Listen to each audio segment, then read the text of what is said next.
Oh, it's this one. Okay. This is why I took as many charges as it did, because this part would be really annoying to deal with. What's the rest of the enemies? They're taking CSs right now? Like, are you for real, bro? You for real? Can I get blood surge? I can, okay. Very careful. I can't stand near these things when we kill them, though.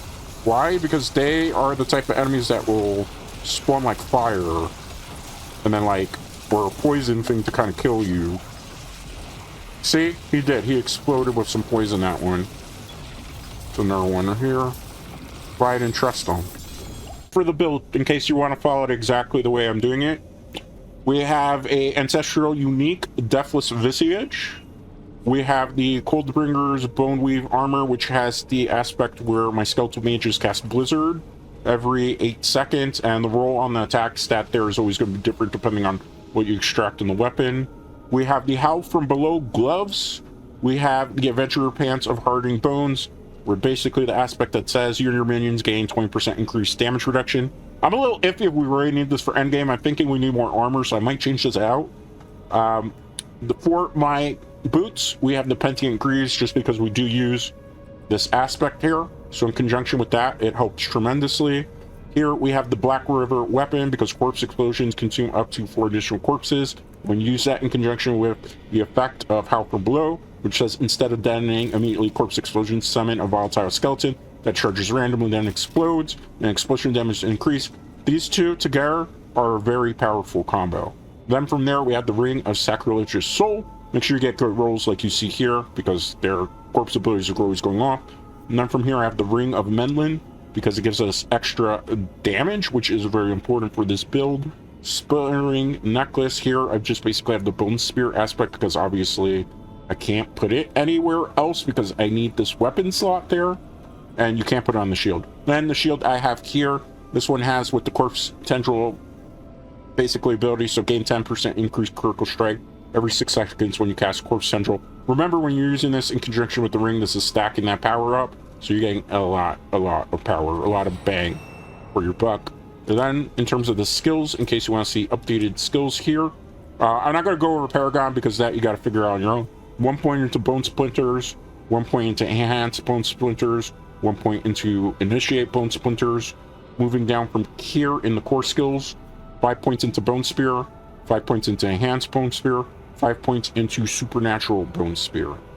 Then from there, you want 3 points into Hewed Flesh. We have 5 because obviously of the stuff that we're using. So if I wanted to, I could remove 2 just for that, but I'm not going to do that right now. Then here, moving on, let's see, was there anything else here? Yeah. You also want 3 Unliving Energies. You want 3 Imperfectly Imbalanced, okay? Then from here, with these skills, you want 1 point into Corpse Explosion, 1 point into Enhanced Corpse Explosion, 1 point into Blighted Corpse Explosion. If you had extra points to play around with, you could get 5, but obviously with the gear that you have, I have it at rank 7, so pay attention to your gear. 1 point into Blood Mist, nothing else here. We don't need it for the build. 3 points into Skeletal Warrior Mastery. You could, if you don't want to do this, put those points somewhere else. I kind of like to buff the minions because of the minion buffs that have come in Season 3 in the middle, and the ones that are coming in beginning Season 4. Grim Harvest level 3, you want 3 ranks of this. You want 3 ranks of Fueled by Death. Definitely want that. Moving forward into your curse skills. You're not going to pick any of your curses. You're going to pick the passives, though. You want 3 into Death's Embrace, 3 into Death's Approach, 3 into Skeletal Mage Mastery. Moving on from here, Corpse and Macro Beast skills. You want 1 point into Corpse Tendrils, then everything else that you get with skills and armor, you can get plus 5 points into it. You just got to play around with the stats, is what I'm getting at. Enhanced Corpse Tendrils, 1 point into that, 1 point into Plague Corpse Tendrils. I don't really like that one because I don't use a Blood Orb build, so that's why I go with that one for Vulnerable. You stack a lot of Vulnerable with this build. This is just added on from one of our gear items, so pay no mind to that.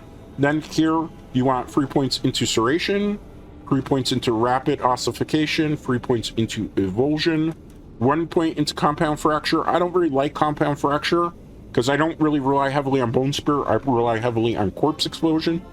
But if you wanted to, somewhere with the skeletal minion ones, if you want to move points over into this, you could. I'll give you an example of what you could do in a minute. Like, I have 3 points into Golem Mastery. I don't really do much with the Golems. So if I wanted to, I could just put 1 point into this and shift the points over here if I wanted to. It's a matter of personal playstyle. I might end up doing that for the Golem because I don't feel like Golem matters much here. Anything else here we're not taking. We're not taking an ultimate in this build. We don't need, as you see. For the key passive, you want Ossified Essence. That's the one you should take. Don't take any of these. These aren't really going to do too much for you unless you're playing like a really off-the-wall build. Like, you could do that, minion one, but nah, I will just take this over this because this helps tremendously because everything in my build mostly is bone and corpse skills there. So that is the build. Obviously, in World Tier 4, a lot of the stuff, like getting this, as you saw, it took me 3 streams of over 2 hours each to do it. This took 3 streams of over 2 hours to do as well. So you're looking at 8, 10, maybe 20 hours to get this in World Tier 4 grinding, roughly. So it is a very expensive build to make. We're very late into the season, so you're probably not going to be able to build it this season. Next season, if they don't really nerf anything, which it doesn't look like at the moment, this is going to be a very powerful build to go with.